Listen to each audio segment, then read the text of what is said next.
दिल्ली के शास्त्री नगर, मुखर्जी नगर और राजीव नगर जैसे इलाके यूपीएससी की तैयारी करने वालों से भरे पड़े हैं। देश की सबसे कठिन परीक्षा की तैयारी करने के लिए लोग यहां बेहद कम सुविधाओं में रहकर अपने सपनों को पूरा करने के लिए दिन रात मेहनत करते हैं। सपनों को पूरा करने के लिए कई छात्रों के जुनून, मजबूरी के आगे घुटने टेकती कहानियां और गरीबी में यूपीएससी के लिए पढ़ाई एवरेस्ट की चोटी चढ़ने जैसा लगता है। इस तैयारी में छात्र कई बार अपने समय और पैसों के अलावा अपनी मानसिक और शारीरिक बीमारियों का भी शिकार हो जाते हैं। International journal for research in applied science and engineering technology में छपे सर्वे पर आधारित एक रिसर्च पेपर के मुताबिक पता चलता है कि देश में यूपीएससी की तैयारी करने वाले कई अभ्यर्थी मानसिक स्वास्थ्य की समस्या से जूझ रहे हैं। कुछ छात्रों को इसमें कामयाबी नहीं मिल पाती है और ये उनके लिए किसी ट्रॉमा से कम नहीं होता है, खासकर ऐसे लोग जिनके पास आय का कोई दूसरा जरिया नहीं होता है। विश्व स्वास्थ्य संगठन मानसिक के मुताबिक अगर कोई शख्स आसानी से जिंदगी के तमाम तनावों को झेलने के बाद भी खुद को ठीक स्थिति में रख पाता है तो वो मानसिक तौर पर स्वस्थ है। सामान्य भाषा में समझे तो मानसिक स्वास्थ्य का मतलब भावनात्मक, मानसिक और सामाजिक संपन्नता से लिया जाता है। यह मनुष्य के सोचने, समझने, महसूस करने और कार्य करने की क्षमता को भी प्रभावित करता है। मानसिक विकार में अवसाद दुनिया भर में सबसे बड़ी समस्या है। ये कई सामाजिक समस्याओं जैसे बेरोजगारी, गरीबी और नशाखोरी की वजह बन जाती है। एक रिसर्च के दौरान साल 2022 से लेकर 2023 तक लगभग 203 यूपीएससी के अभ्यर्थियों का सर्वे किया गया।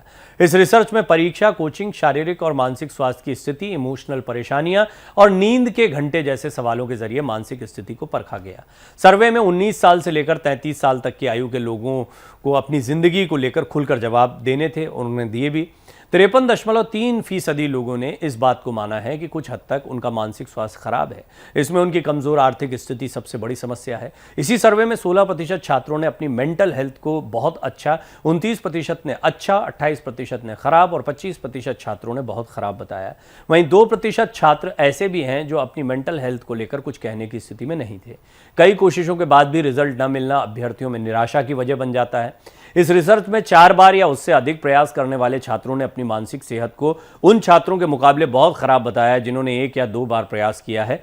आंकड़ों पर गौर करें तो इनमें से 90% छात्र 6 बार प्रयास कर चुके हैं। उन्होंने बताया कि हर बार की नाकामी उनके मानसिक स्वास्थ्य पर असर डालती है। इस रिसर्च में यह भी पाया गया है कि यूपीएससी उम्मीदवारों के भावनात्मक यानी इमोशनल कारण भी उनकी मानसिक स्थिति में एक बड़ी वजह बनते हैं, जिसके चलते उदासी या चिंता महसूस होने लगती है। 41.7% अभ्यर्थियों ने यह बताया कि उन्हें अपने काम या दैनिक जीवन में आने वाली समस्याएं परेशान करती हैं।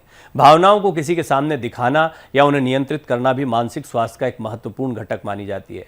हालांकि इस रिसर्च में भाग लेने वाले 32% अभ्यर्थी मानते हैं कि भावनात्मक समस्या उनकी तैयारी में कोई बाधा नहीं डालती। वहीं 26.2% अभ्यर्थियों को पता नहीं है कि उनकी तैयारी में यह भी कोई कारण है। जब अभ्यर्थियों से उनके शारीरिक स्वास्थ्य के बारे में सवाल किया गया तो 36% अभ्यर्थियों ने अपने शारीरिक स्वास्थ्य को कुछ हद तक खराब या खराब जैसा बताया, यानी वो ठीक महसूस नहीं कर रहे हैं। इस सवाल के जवाब में 22% अभ्यर्थी अपने स्वास्थ्य को बहुत अच्छा बताते हैं, 41% अच्छा, 21% खराब और 15% बहुत खराब बताते हैं। वहीं 1% अभ्यर्थियों को इस बारे में कोई जानकारी नहीं, उन्हें अंदाजा नहीं है कि खराब है नहीं है। जब नींद के पैटर्न पर सवाल किया गया तो अधिकांश यूपीएससी अभ्यर्थियों ने माना कि उन्हें हर दिन 6 से 8 घंटे की नींद मिलती है। इस रिसर्च में 46.6% अभ्यर्थियों ने बताया कि वो दिन में सिर्फ 4 से 6 घंटे ही सोते हैं। वहीं 49% अभ्यर्थियों ने कहा कि वो दिन में 6 से 8 घंटे की नींद लेते हैं। इसके अलावा 3% अभ्यर्थियों का जवाब था कि वो 8 घंटे से ज्यादा सोते हैं। किसी व्यक्ति के मानसिक स्वास्थ्य में नींद एक महत्वपूर्ण बात है जो उनके मानसिक स्वास्थ्य पर सीधा असर डालती है।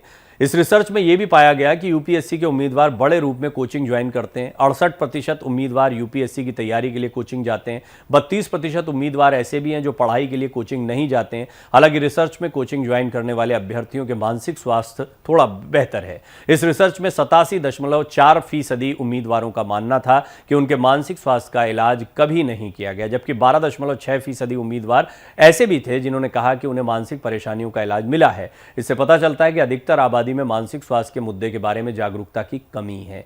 यूपीएससी उम्मीदवारों पर परीक्षा का बढ़ता दबाव और शारीरिक स्वास्थ्य और नींद के पैटर्न से भी नकारात्मक प्रभाव पड़ सकता है। यूपीएससी की तैयारी करने के लिए 10 महीने की कोचिंग फीस करीब 1 लाख से 1,20,000 रुपए से ज़्यादा होती है, कई बार 1,80,000 रुपये तक भी होती है कई जगहों पर। इसके बाद अधिकांश छात्रों को वैकल्पिक विषय के लिए भी दूसरी कोचिंग का रुख करना पड़ता है, जिसकी फीस 10 से लेकर 50,000 रुपये तक होती है। इन सभी खर्चों को जोड़ दिया जाए तो मोटे तौर पर एक छात्र को 1 साल के लिए लगभग 3 लाख रुपए खर्च करने पड़ते हैं। एक मोटा मोटा अनुमान है, कम ज़्यादा भी हो सकता है, ये संस्थानों पर भी डिपेंड करता है। कुछ छात्र यहाँ सामान्य परिवारों से आते हैं तो कई को इसके लिए कर्ज भी लेना पड़ता है। इसके अलावा यूपीएससी की कोचिंग के पास कमरों की कीमत तो आसमान छूती है।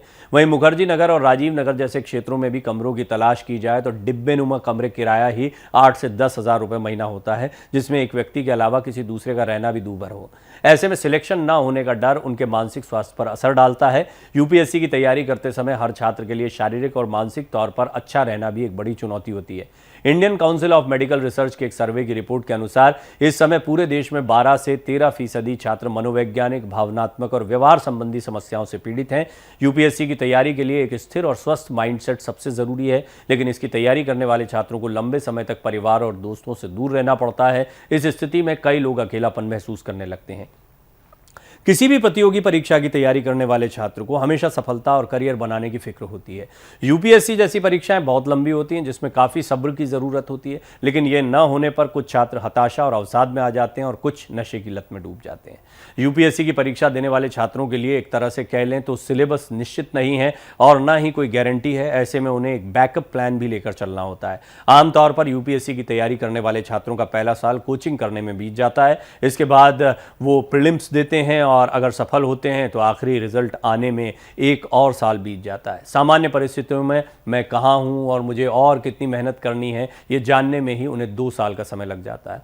साल 2022 में यूपीएससी में देश में दूसरा स्थान हासिल करने वाली गरिमा लोहिया कहती हैं कि मैंने घर पर रहकर सेल्फ स्टडी की। मैं रात को 9 बजे से सुबह 9 बजे तक पढ़ाई करती थी, क्योंकि उस समय कोई परेशानी नहीं होती थी। इसी साल 865वीं रैंक हासिल करने वाले एक और कैंडिडेट हैं आदित्य अमरानी। उनका कहना है कि आप कहां से तैयारी करते हैं वो आप पर निर्भर करता है। मैंने सिर्फ घर पर रहकर ही तैयारी की है, सिर्फ वैकल्पिक विषय के लिए थोड़ी बहुत ऑनलाइन गाइडेंस ली है।